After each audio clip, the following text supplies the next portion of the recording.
Hello mga ka-solid parts! Welcome to my YouTube channel. And for today's vlog, yan yung nagbakasyon kami sa Jordan. Yan yung restaurant na first time namin lahat na pumunta dyan. So, bonggang-bongga yung nakita nyo, yung bago yung entrance. Naglalakad ng ka-solid parts nyo. So, ayan, papasok na tayo sa loob. Nag-picture muna kami dyan nung kasama ko. Shoutout nga pala sa'yo, Gladys. Bumalik na kasi siya sa Qatar. Ingat ka palagi. So, ayan, sa souvenir. May souvenir din na bilihan doon. Pero, sad to say, hindi kami nakabili kasi wala kaming pera. Ayan, shoutout Gladys. Ayan, kumukuha sa akin ng picture. Ayan. Nahiya naman akong magsabi kay madam noong time na yan kasi madaming kasama yung side ni sir. So, nahiya naman ako. Ayun yung mga souvenir. Oh my God. Tapos, pumasok kami dun sa loob. Wala kasi kaming pera. Dami-daming pagpipilian. Hindi kami bumili. So, ayan, papunta na kami dun sa loob. Sa loob ng restaurant. Labas pa lang yan Tapos, yung gate na yan, palaruan ng mga bata. Yan, palaruan yan.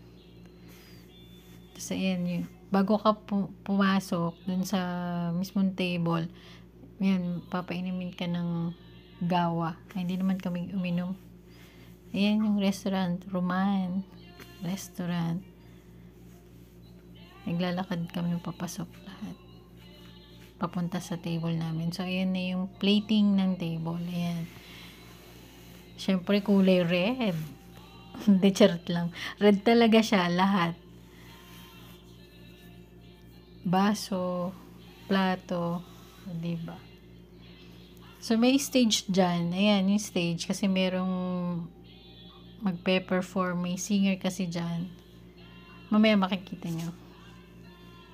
Hindi ko na siya nilagyan ng sound kasi baka tayo alam nyo na. So, ayan yung nagki-keyboard. Tapos, yung singer niya is laki. Ang lawak niyan totally ang lawak ng place. Talagang maganda siya. Siguro next year, pag pumunta ulit kami doon, dyan ulit kami kakain. Ayan yung pagkain namin. So, hindi ako masyadong kumain ng karne. Itong salad na yan, yun ang gusto ko. Fatouche, sarap. Ayan yung singer. Kumakanta siya sa likod.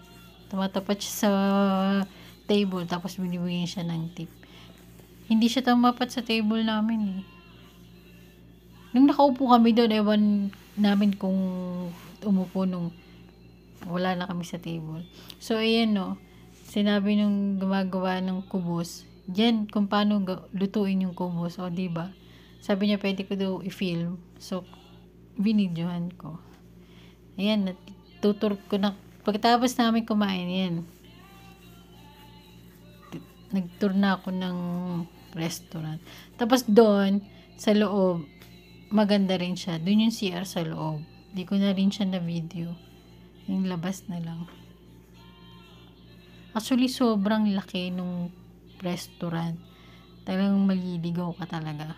Hindi na ako dumaretso doon kasi may nakaupo. Kasi doon naman sa kabilang side, meron din pa fountain. Ma-nature siya, yun yung fountain. Puro siya